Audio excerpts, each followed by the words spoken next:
I'm insured through the city. I've got great insurance. And it only costs the mayor about $22,000 a year. So, and I wanted to say that I actually represent that little radical thing that Mr. Miller here made a comment about, which is single-payer health care. And I actually, what Cynthia did not mention was that the Westside Health Center is part of Denver Health. And so Dr. Gabot is my boss.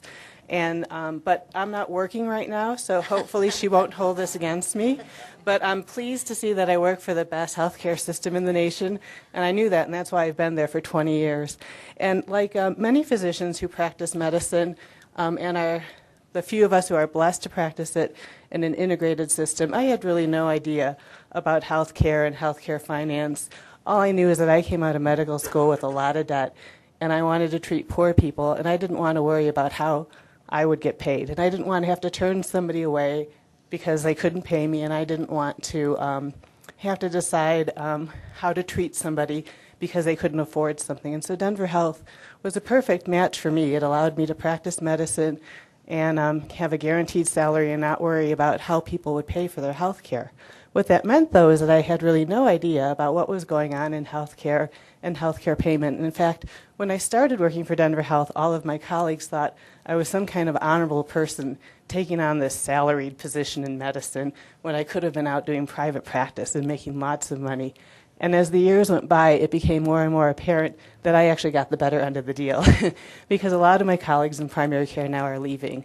And the reason they're leaving is because of that fragmented system that Dr. Gabot is talking about. And one of the things that a fragmented system does for a primary care provider is it means that when you come in to see me, you're not a patient, you're an Aetna client, you're a Cigna client, you're a Medicaid client, you're a Medicare client.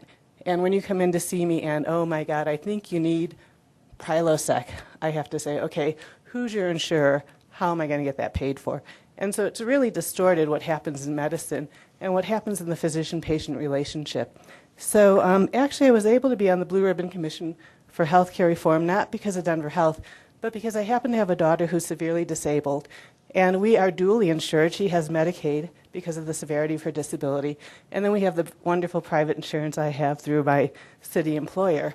And so as part of being on that task force, I had to learn about healthcare and healthcare financing. And so I, being the good physician that I was, I went and started reading books, and I learned about how healthcare started and how health insurance began and what happened over the years, as we were told earlier today, so I won't go over this, except to say that one of the things that's happened and changed, and again was mentioned today, is that in the past, when people went and worked for the same company for 20 or 30 years, having your insurance through your employer made great sense. And my father actually retired from a steel company after 30 years and still has pension benefits from them. But in today's market and society, that's not the model in which most young people work anymore. And so I'm pleased to hear that you guys support decoupling health insurance from employment, because I don't think it works in the model of employment we have in today's society. The other thing that's happened with health insurance is that when it became a for-profit model, what happened was that you had to find a way to make a profit.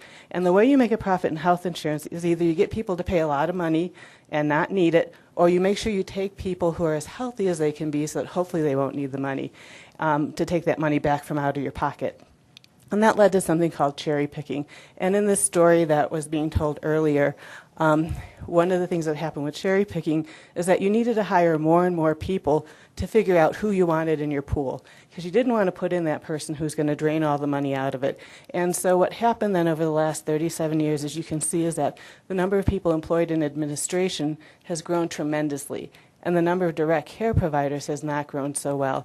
And in fact, this was what Mr. Lindsay alluded to. If we were to be able to provide health care to everybody, we don't have enough physicians, even if we made those specialists try to provide primary care, but they're not trained well enough to do it. We wouldn't have enough physicians because a lot of people have left the practice of medicine to do administration and other jobs that they consider more rewarding. And a lot of the money in healthcare right now goes to doing that administrative effort. Fortunately, in about the 1960s, our federal government intervened because of this cherry picking on behalf of the elderly who couldn't find people who were willing to take the risk of insuring them, and on behalf of the poor who couldn't pay what it would cost to be insured. And that was how we got Medicare and Medicaid. Unfortunately, the cherry picking continued beyond that, such that we're in the condition we're in now, where we, as you all know, have about 46 million people without insurance. And in Colorado, that number is 801,000, or 16.4% of our population. That was 2 years ago data. So one thing I wondered when I was listening to all this stuff was, is it even possible to provide access to health care for everybody in the state of Colorado? And a lot of my information is from the state of Colorado, and control costs. And the first thing I want to tell you is that that is true. And the way you could do it is to go back to the original model of insurance, which is where everybody puts money into the same pot, and when you get sick, you take money out of that pot. So when I was on that Blue Ribbon Commission, there were 4 different proposals that were presented and analyzed and looked at for the state of Colorado. And what they looked at with these proposals was how many of the uninsured would be covered, and what type of coverage would they be provided, and how much would it cost the state. Now, when they did these analysis, what they did was they said, how much does the state of Colorado spend right now on health care? And as a state of less than 5 million people, we spend $30.1 billion a year on health care. If you were to take all that money and spend it directly for health care, that's what the Colorado Health Services Program was, you actually would have $1.4 billion left over. So not all of that money is paid directly to health care providers. You could do that for everybody that lived in the state, and the health care you provided could include dental coverage, mental health care, and substance abuse treatment, which are many things that many of us have not seen on our insurance plans for many years. I looked at this and I said, oh, that's what the Blue Ribbon Commission is going to tell everyone to do. You can put all the money in one pot and you can cover everybody. Why wouldn't you vote for that? And then I found out over the next 3 years why that was the case, that wouldn't come true.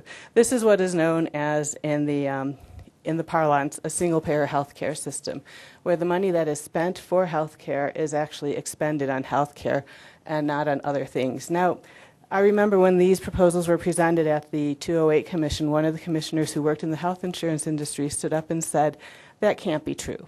It can't be possible that you could take the money that we spend right now in Colorado, cover everybody in the state, provide comprehensive benefits, and save money. And John Shields from the Lewin Analysis said, not only is it true, we've shown it in 20 other studies, including nationally for the entire nation, and it is possible to do that and save money. But you'd have to change the way you practice health care and finance health care in today's system. And that's seen as a big no-no.